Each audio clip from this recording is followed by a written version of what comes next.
शुरू। देखिए बेटा, हमने ये जो एक्सरसाइज 2.1 कर रहे थे उसका आज हम नेक्स्ट क्वेश्चन कर रहे हैं, क्वेश्चन नंबर 2 और उसका फर्स्ट पार्ट। जैसा कि हमने इसके पीछे वाले 2.1 के स्टार्ट क्वेश्चन किए थे और उसमें भी हमने यही फर्स्ट प्रिंसिपल अप्लाई किया था, इसमें भी हम वही फर्स्ट प्रिंसिपल अप्लाई कर रहे हैं। उसमें भी हमने यही जो 4 स्टेप अप्लाई किए थे। सबसे पहले हमने इंक्रीमेंट लिया था वेरिएबल के साथ, उसके बाद हमने सेकंड स्टेप पे जो है ना सब्ट्रैक्शन ली थी, थर्ड स्टेप पे डिवाइड बाय डेल एक्स किया था और फोर्थ स्टेप हमने लिमिट अप्लाई की थी अंकों से। अब वही के वही स्टेप हम दोबारा इस क्वेश्चन पे अप्लाई करेंगे। अब हमने क्या करना है कि फाइंड करना है डी वाई और डी एक्स और फंक्शन हमें ये गिवन है x प्लस 2 अंडर रूट। सबसे पहले इस ये जो फंक्शन हमें गिवन है इसको हम y इक्वल करेंगे। y इक्वल करने के बाद ये इक्वेशन हमारी 1 हो जाएगी। सपोज करें इसको y के इक्वल 1 इक्वेशन के बाद अब हमने करना है जो हमारा पहला स्टेप है, जो फर्स्ट प्रिंसिपल अप्लाई करते हैं या इवोल्यूशन मेथड हम अप्लाई करते हैं, एक ही बात है। फर्स्ट प्रिंसिपल भी इसको कह सकते हैं, इवोल्यूशन मेथड भी इसको कह सकते हैं। इस क्वेश्चन को बाय डिफाइन भी पूछा जा सकता है। अब उसके लिए हम क्या करेंगे, पहला स्टेप होता है इंक्रीमेंट करना। इंक्रीमेंट क्या होता है, जो भी वेरिएबल टर्म होती है उसके अंदर हम इंक्रीमेंट कर देते हैं। अब y के साथ इंक्रीमेंट डेल y होगा, x के साथ इंक्रीमेंट डेल x होगा और 2 वैसे का वैसे रहेगा। कांस्टेंट के साथ कोई इंक्रीमेंट नहीं होता, इसे हम इक्वेशन 2 कह देंगे। इक्वेशन 1 हमारे पास ये आ गई, इक्वेशन हमारे पास 2 ये आ गई। अब नेक्स्ट स्टेप हमारा क्या है, पहला स्टेप हो गया इंक्रीमेंट हमने अप्लाई कर दी है। अब दूसरा स्टेप हमारा क्या है, दूसरा स्टेप ये है कि हमने सब्ट्रैक्शन एंड सिंपलीफिकेशन ये हमने करना है। अब इसी की हम सब्ट्रैक्शन करते हैं और सब्ट्रैक्शन क्या होती है, 2 - 1 होती है। 2 - 1 करेंगे। जब 2 - 1 लिखेंगे, अब लेफ्ट हैंड साइड से सब्ट्रैक्ट होगी इक्वेशन, राइट हैंड साइड से सब्ट्रैक्ट होगी। जब लेफ्ट को लेफ्ट से सब्ट्रैक्ट करेंगे तो y से कट हो जाएगा, हमारे पास डेल y आ जाएगा। और इधर से जब इन दोनों को माइनस करेंगे, x plus del x plus 2 under root और x प्लस 2 अंडर रूट। अब इन दोनों को हमने मजीद सिंपलीफाई करना है। उसके लिए हम क्या करेंगे, बाइनोमियल सीरीज अप्लाई करेंगे।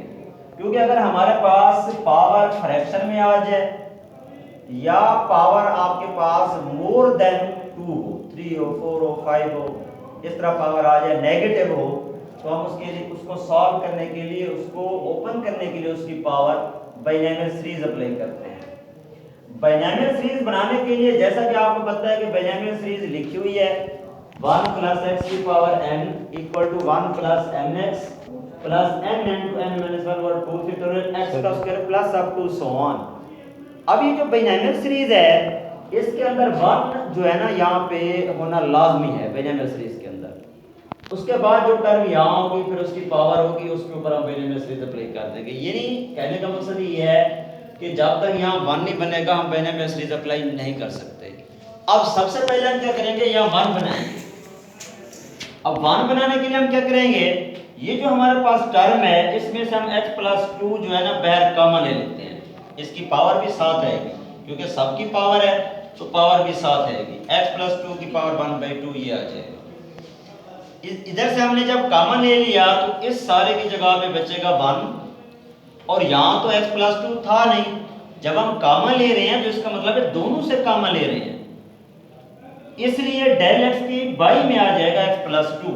कॉमन का मतलब यही होता है जो टर्म आपने बाहर कॉमन ली हुई है अगर उसको दोबारा मल्टीप्लाई करें वही टर्म आनी चाहिए जो ऑलरेडी आपके पास ठहरी हुई है। अब इसलिए इस टर्म को जब 1 से मल्टीप्लाई करते हैं ये x प्लस 2 आ जाएगा। इसी टर्म को जब इससे मल्टीप्लाई करेंगे तो ये आपस में कटेंगे, वही डेल x आ जाएगा। तो इसलिए ये हमारे पास ये कॉमन आ गया पैटर्न।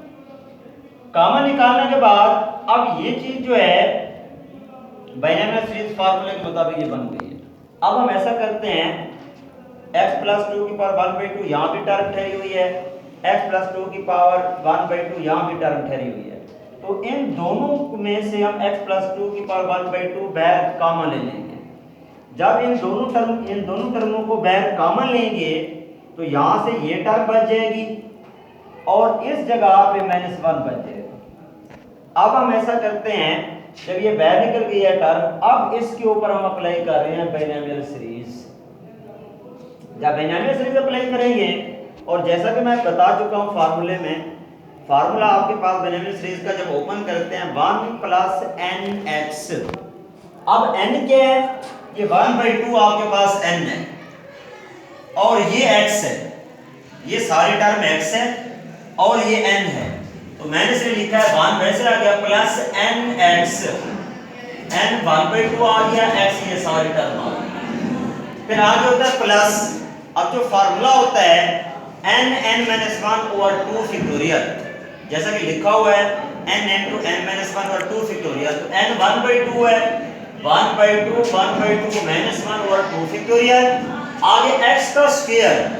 अब x की जगह पे है हमारे पास डेल x और x प्लस 2, ये सारी की सारी टर्म x की है, इसलिए x का स्क्वायर ये बन जाएगा, यानी डेल x और x प्लस 2 और इसका स्क्वायर। यहां तक पहुंचने के बाद अब देखिए इसमें प्लस का 1 यहाँ ठहरा हुआ है और माइनस का 1 ये ठहरा हुआ है। +1 -1 आपस में कट हो जाएंगे तो हमारे पास ये टर्म बच जाएगी सर। अब यहां तक पहुंचने के बाद तो आप देखें डेल x जो है यहाँ भी ठहरा हुआ है इस टर्म में, और डेल x इस टर्म में भी ठहरा हुआ है। इन दोनों टर्मों में से हम डेल x बाहर कॉमन ले लेते हैं। जब डेल x बाहर कॉमन ले लेंगे, यहाँ से भी डेल x बाहर निकल गया, यहाँ पे डेल x का स्क्वायर था, एक डेल x बाहर निकल गया, बाकी एक डेल x बच गया। उसके बाद हमने डिवाइड करना है ऑन बोथ साइड। अगला स्टेप जो हमारा होता है, क्योंकि हमने ये जितनी भी ये टोटल प्रोसेस हमने किया यहाँ तक, ये अभी हमने 2 स्टेप सॉल्व किए हैं, यानी फर्स्ट में हमने इंक्रीमेंट किया और दूसरा ये सारा का सारा सब्ट्रैक्शन एंड सिंपलीफिकेशन की है। अब जो थर्ड स्टेप हमारा है वो है dividing by del x on both sides. Equation के दोनों तरफ बोथ साइड हमने डेल x पे डिवाइड कर देना है। तो ये डेल x और ये डेल x आपस में कट हो जाएंगे, कैंसिल हो जाएंगे, हमारे पास ये टर्म बच गई और इधर से ये टर्म बच गई। अब हमारा अगला जो स्टेप है, लास्ट 4th स्टेप, वो है taking the limit del x approaches to 0 on both sides. अब हमने लिमिट अप्लाई कर देंगे on both sides. Left hand side पे भी हमने लिमिट अप्लाई कर दी, राइट हैंड हिस्से पे भी हमने लिमिट अप्लाई कर दी। लिमिट अप्लाई करने के बाद ये जो सारा हिस्सा है बाय डिफाइन डिफरेंशिएशन, तो ये आपके पास बन गया dy और dx इज इक्वल टू, यहाँ पे इस पार्ट में डेल x है नहीं, इस पे लिमिट दे नहीं सकते, ये फंक्शन वैसे का वैसे आएगा, ये टर्म वैसे की वैसे आएगी, और ये जो हिस्सा है, ये वाली जो टर्म है, इसमें भी डेल x नहीं है, ये टर्म भी वैसे की वैसे आएगी। लेकिन जब इस पार्ट में आएंगे, इस टर्म पे आएंगे, तो यहाँ डेल x अप्लाई हो रहा है, यहाँ डेल x ठहरा हुआ है। जब लिमिट इस टर्म पे अप्लाई होगी तो ये पूरी की पूरी टर्म 0 हो जाएगी, इसलिए यहाँ पे 0 आ जाएगा। उसके बाद जब ये सारा हिस्सा, ये सारी टर्म 0 हो गई है, बाकी ये वाली टर्म बच गई, 1/2 कांस्टेंट है, बाहर हम ले लेंगे। उसके बाद x + 2 की पावर 1/2 यहाँ भी है और ये x + 2 की पावर 1 यहाँ भी है। हम ऐसा करते हैं, ये जो फ्रैक्शन वाली टर्म है इसको इधर बाई में ले आते हैं। जब बाई में ले आएंगे तो ये हमारे पास नीचे जो टर्म ठहरी हुई है वो है x + 2 की पावर 1 और ये हो जाएगी पॉजिटिव +1/2 है, बाई में आएगी तो -1/2 हो जाएगी। जब इन दोनों का एलसीएम लेंगे 2 1 are 2 और 2 में से 1 चला गया 1/2, फिर इस 1/2 को अंडर रूट में हम लिख सकते हैं, तो हमारे पास आ गया dy और dx इज इक्वल टू 1/2 और x + 2 का अंडर रूट, और ये हमारे पास क्या आ जाएगा, आंसर आ जाएगा। ओके बेटा, यहाँ तक किसी बच्चे को कोई बात समझ ना आई हो